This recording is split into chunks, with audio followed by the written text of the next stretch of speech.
মঙ্গলবার ইআরডিতে পোশাক মালিকদের সংগঠন বিজিএমইএ এবং ইন্টারন্যাশনাল চেম্বার অব কমার্স আইসিসির নেতৃবৃন্দের সঙ্গে বৈঠক করেন অর্থ ও বাণিজ্য উপদেষ্টা ড সালেউদ্দিন আহমেদ। বৈঠকে উপস্থিত ছিলেন কয়েকটি বিদেশি ক্রেতা প্রতিষ্ঠানের প্রতিনিধিরাও। বৈঠক শেষে পোশাক রপ্তানিকারকরা বলেন, গত ১.৫ মাসে ১৫ দিনই কারখানা বন্ধ ছিল। এতে ব্যবসায় ক্ষতির মুখে পড়েছেন তারা। সে ক্ষতি পুষিয়ে উঠতে সহজ শর্তে ঋণ চান রপ্তানিকারকরা। ফ্লাডের কারণে আমাদের ৪-৫ দিন অনেক এক্সপোর্ট যেতে পারে নাই, অন টাইম হয়তো ডকুমেন্ট পাবে না, ব্যাংকে নেগোশিয়েট করতে পারবে না। এই সমস্ত কারণ মিলে আমরা একটা সহযোগিতা চেয়েছি, যেটা শুধুমাত্র ১ মাসের জন্য এই সেক্টরের জন্য আনুমানিক ১৮০০ থেকে ১৯০০ কোটি টাকা। এনবিআর এর যে সমস্যা, ব্যাংকে এলসি করতে গিয়ে যে সমস্যা হচ্ছে, বিশেষ করে ইসলামী ঘরানার যে ৬টা ব্যাংকে এখন এলসি করতে গেলে ওই মার্জিন চাওয়া হচ্ছে, এইগুলি আমরা তুলে ধরেছি এবং এই ব্যাপারে উনি বাংলাদেশ ব্যাংকের গভর্নরের সাথে কথা বলে বা অর্থ সচিবের সাথে কথা বলে এগুলি ব্যবস্থা নেবেন।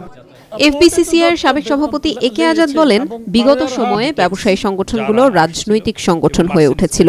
সেই অবস্থা থেকে বের হতে প্রতিটি সংগঠনের সংস্কার হবে, তারপরেই হবে নির্বাচন।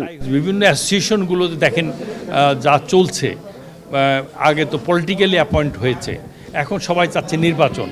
তাই এইগুলিতে আমরা রিফর্ম না করে যদি একটা নির্বাচন দিয়ে দিই, তাহলে তো আগে যা ছিল তাই হবে। এই জন্য একটা রিফর্ম কমিটি করার প্রস্তাব আমরা দিয়েছি, যে দ্রুত সময়ের মধ্যে একটা রিফর্ম কমিটি করে চেম্বার এবং অ্যাসোসিয়েশনের দ্রুত নির্বাচন করে নতুন নেতৃত্ব আসবে নির্বাচনের মাধ্যমে। অর্থ উপদেষ্টা বলেন, আইন শৃঙ্খলা পরিস্থিতির উন্নতি সহ ব্যবসার পরিবেশ নিশ্চিত করাই তাদের অগ্রাধিকার কাজ।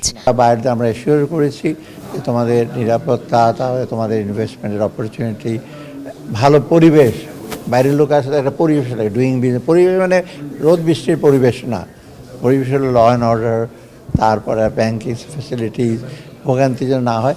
And we assured them, and তাদেরকে বলা হয়েছে, I think they have been, সে এমন বলছে বাংলাদেশের new beginning, they will come, ওরা আসবে। এবং এটা আমাদের জন্য অনেক ইস্যুসগুলো আছে, স্পেসিফিক্যালি আমরা বলেছি আমরা সলভ করবো ইমিডিয়েটলি।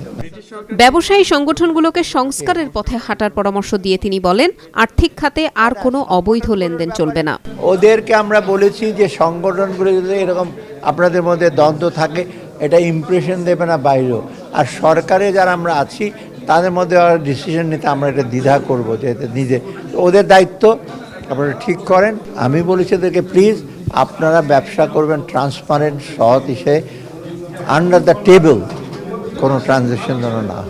আর্থিক খাতের সংস্কার বিষয়ে তিনি বলেন, এক্ষেত্রে যুক্তরাজ্য সহায়তা করতে আগ্রহ প্রকাশ করেছে।